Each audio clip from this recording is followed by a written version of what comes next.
तो दोस्तों आज हम देखने वाले हैं कि श्रेणी क्रम में प्रतिरोधों का संयोजन। ये जो सवाल है ये मोस्ट इम्पोर्टेंट है गाइस क्लास 10 की बोर्ड के लिए। ओके, क्लास 10 के बोर्ड आरबीएससी के अंदर ये हर बार पूछा जाता है। ओके, तो आज हम देखेंगे श्रेणी क्रम में जो प्रतिरोध है उनको कैसे हम रखते हैं। तो सबसे पहले हम एक परिपथ का चित्र बना लेंगे। ओके, कैसे बनाएंगे देखो इधर, ये एक बैटरी में यहाँ पर बना देता हूँ। ठीक है, एक बैटरी में यहाँ पर बना देता हूँ पहले, उसके बाद आपको बताएंगे। ठीक है,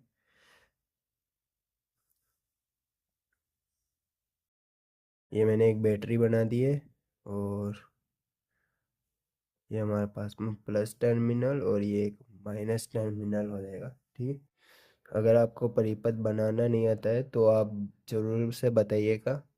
मैं परिपथ बनाने पर भी एक वीडियो ज़रूर से बना दूंगा। स्केल से आप इसको बनाना तो अच्छे से बनेगा आपसे। तो सबसे पहले इस तरह से एक प्रतिरोध आपको बना लेना है। ठीक है, एक नहीं, यहाँ पर तीन प्रतिरोध यहाँ पर आपको बनाना है। ठीक है, प्रतिरोध बनाने के बाद इस ये हमारे पास में परिपथ तैयार है। यहाँ हम डाल देंगे एक एमीटर। ठीक है, बस इतना काम करना है ना आपको।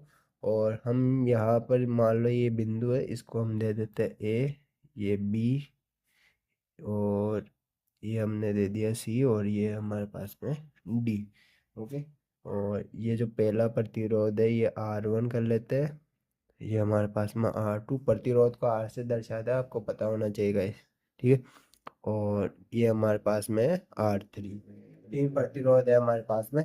और अब इन प्रतिरोधों के बीच में जो विभवांतर है वो हम मान लेते हैं यहाँ पर V1, V2, और इसका हम V3 ले लेते हैं। ठीक है, तीनों प्रतिरोधों का तीन विभवांतर हमने ले लिया है। प्रतिरोध आगे भी हम जा सकते हैं। श्रेणी क्रम का मतलब है कि प्रतिरोधों को, मतलब कि ऐसे जोड़, ऐसे प्रतिरोधों का संयोजन होना चाहिए कि एक जो सिरा है, एक सिरा दूसरे सिरे से मिलना चाहिए। ठीक है, लाइक देखो ऐसे मैंने प्रतिरोध बनाया, यहाँ पर ये सिरा इससे जोड़ दिया मैंने। ठीक है, ऐसा होना चाहिए, आप ऐसे नहीं बना सकते हो। ठीक है, ये एक प्रतिरोध बना दिए, इसके ऊपर एक और प्रतिरोध बना दी, ये गलत हो जाएगा। श्रेणी क्रम का मतलब है ये वाला क्रम होना चाहिए। ठीक है, तो एमसीक्यू के अंदर भी आपके पास सवाल आ सकता है कि ये बताइए कि कौन सा जो है श्रेणी क्रम है इनमें से। ठीक है, तो ध्यान रखना ये वाला श्रेणी क्रम होगा। ठीक है, चलो इतनी सी बात हो गई। अब बारी है लिखने की। तो लिखेंगे क्या, हम लिखेंगे माना।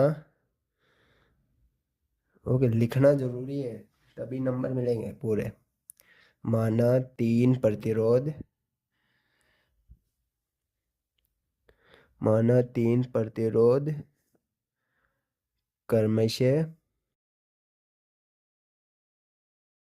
प्रतिरोध लिख देंगे R1, coma R2, coma R3। ठीक है, तीन प्रतिरोध R1, R2, R3 तथा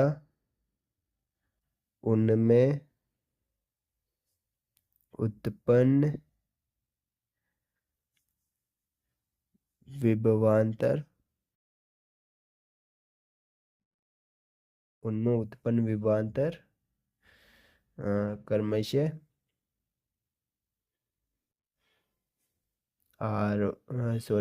V1, V2 व V3 है।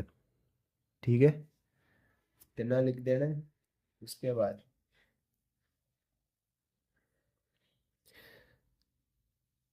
इसमें गाइस जो बैटरी लगाई ना हमने, तो बैटरी से धारा निकलेगी, विद्युत धारा। ठीक है, तो विद्युत धारा प्लस से माइनस की तरफ जाएगी, प्लस से होकर और माइनस की तरफ में जाएगी विद्युत धारा। ठीक है, तो इस तरह से तीर के निशान आपको बना देना है और यहाँ पर बता देना है कि ये आई जो है विद्युत धारा है। ठीक है, आई इस परिपथ में, परिपथ में जो विद्युत धारा है, धारा आई बह रही है। ठीक है, इतना लिख दिया। लिखने के बाद अब हम शुरू करते हैं डेरिवेशन। ठीक है, इस डेरिवेशन को करने के लिए हमारे पास में हमको पता होना चाहिए ओम के नियम से। ठीक है, ओम के नियम से। ठीक है, ओम का नियम क्या है हमारे पास में? आई बराबर, सॉरी, वी बराबर आई आर। ठीक है, ये हमारे पास में ओम का नियम है। ठीक है, तो ये नियम लगाने के बाद हम इसमें मान रखेंगे। ठीक है, मान नहीं रखेंगे, पहले हम समीकरण बनाएंगे। ठीक है, इसके हिसाब से हम समीकरण बनाएंगे। तो v बराबर, पहले यहाँ पर प्रतिरोध कितना है? V1, तो आई वी V1 में प्रतिरोध कितना आएगा हमारे पास में? R1। ठीक है, इंटू R1, ये दे देंगे हम समीकरण एक। ठीक है, और यहाँ दूसरे में देखेंगे हम, ये भी V1 है, और V2 में, V2 के अंदर देखेंगे I बराबर R2।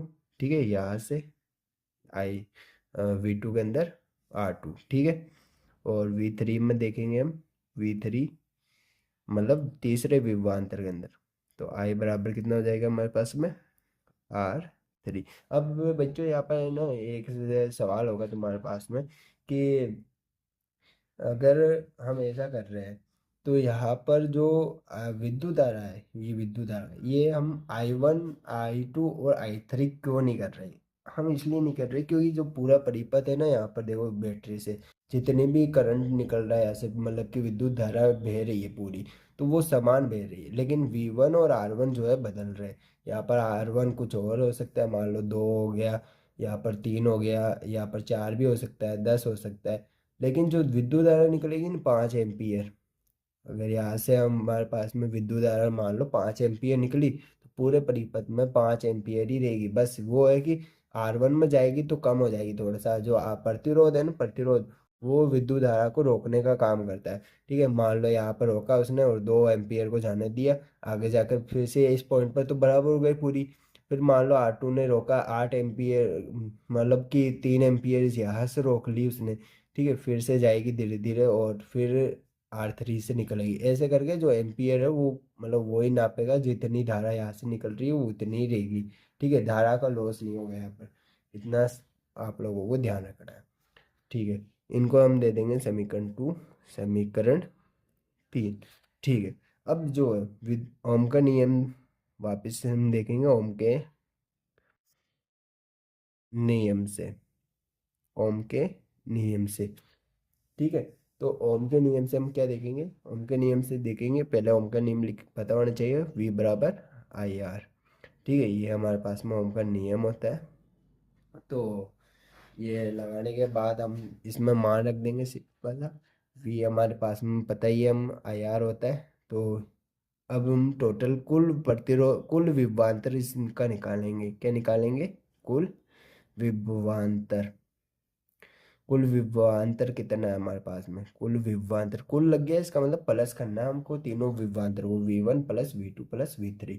ठीक है, V1 plus V2 plus V3, कुल विभवांतर निकाल रहे हैं ना, तो बराबर में क्या आएगा हमारे पास में? सिर्फ V। ठीक है, ये है हमारे पास में कुल। समझ में आया? ठीक है, अब देखो आप, अब क्या करेंगे? V1 का मान हमारे पास में समीकरण 1 से ले लेंगे, V2 का भी समीकरण इस 2 से ले लेंगे, और V3 हम समीकरण 3 से ले लेंगे। तो बस मान रख दो, खत्म। और V का मान हमको पता ही है, ये रहा यहाँ पर, तो रख दो। आई आर V का मान हो गया बराबर, V1 कितना है इधर देखो, I2, सॉरी IR1 हो जाएगा ये, प्लस IR2 प्लस IR3।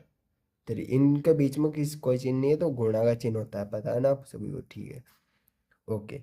अब क्या करेंगे? अब देखो इसमें ना हम आई को कॉमन निकालेंगे, तो आई आर ऐसा कैसे ही। ठीक है, आई कॉमन हो जाएगा तो कोष्टक बनेगा बड़ा वाला, और R1 plus R2 plus R3। ठीक है। विद्युत धारा कांस्टेंट रहती है, ठीक है। अब इधर देखो, यहाँ तक का समझ में आ गया, ठीक है। अब इधर देखो, यहाँ पर हम क्या करेंगे इसके अंदर, इसमें हम करेंगे I1 से आई को काट देंगे, ठीक है। बराबर वाला ही चीज़ें कट जाती है, अब तो पता हुआ, ठीक है। तो हमारे पास में जो फॉर्मूला बनेगा वो बनेगा आर बराबर R1 plus R2 plus R3, ठीक है। ये हमारे पास में फाइनल फॉर्मूला आ चुका है। ये किसका फॉर्मूला है, ये हमारे पास में श्रेणी क्रम में संयोजन, प्रतिरोधों का संयोजन, श्रेणी क्रम में प्रतिरोधों का संयोजन, ठीक है।